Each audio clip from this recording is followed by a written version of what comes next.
Good morrow, ladies and gentlemen.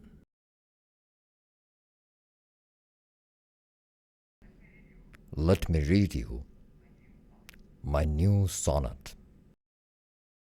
Two uploads, both unlike in dignity, in fair cyberspace where we lay our scene.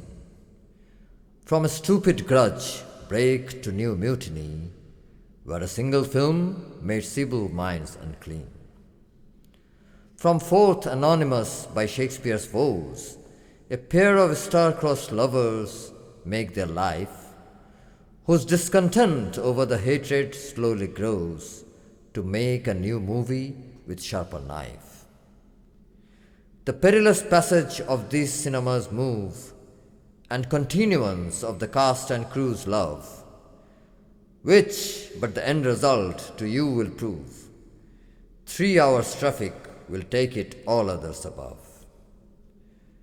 To which if you with patient eyes and ears attend, what here shall miss, our toil on silver screen shall mend. 10 reasons why Michelangelo believes I am Shakespeare. Listen to this. It all began with a lady named Delia Salter Bacon 2.5 centuries before Shakespeare's death. Understandably, nobody before that ever doubted that Shakespeare was the real author. Maybe she was jealous that she wasn't as famous as Shakespeare.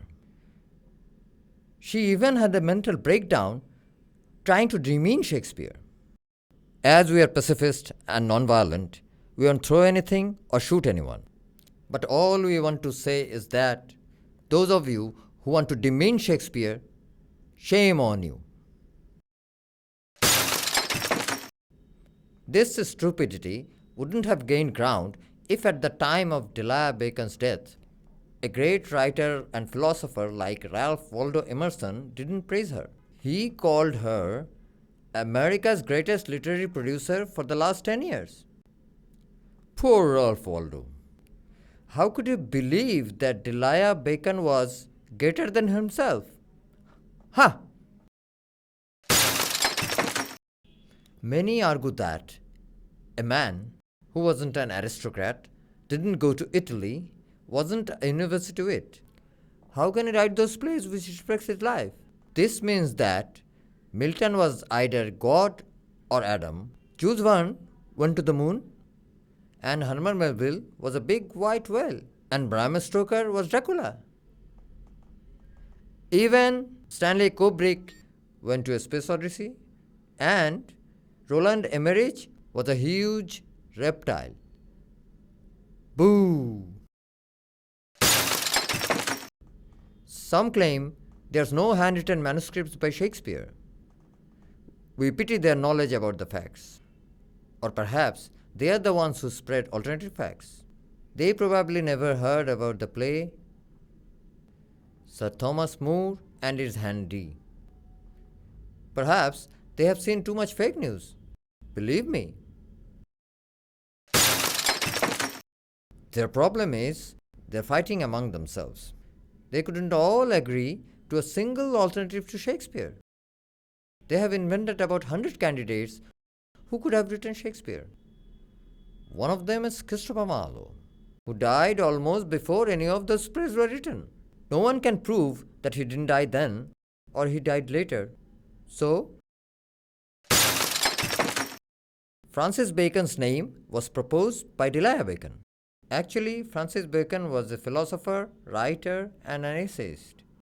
Those who have read his works could easily understand his greatness in non-fiction. But playwriting and poetry was not his cup of tea.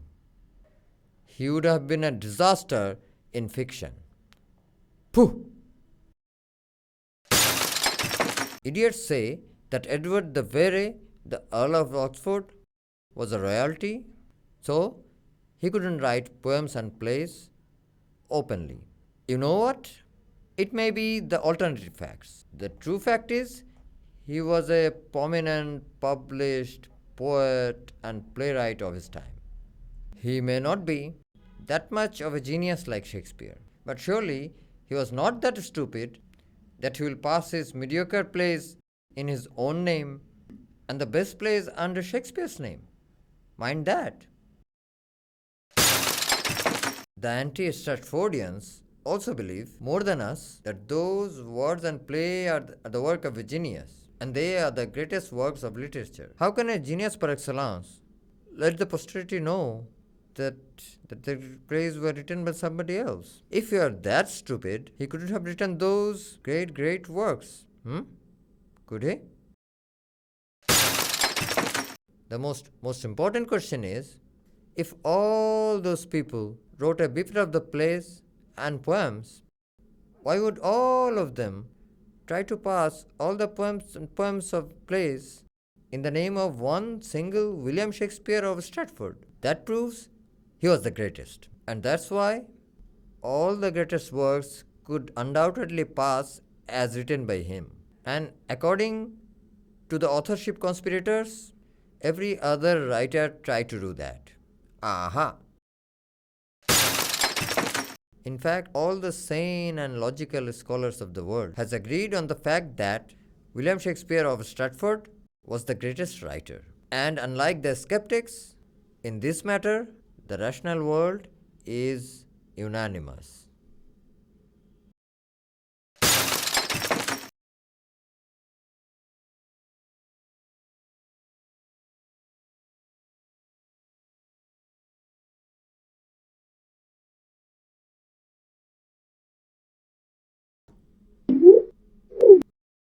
Meet me at the cinemas near you in 2017. Adieu, adieu, adieu.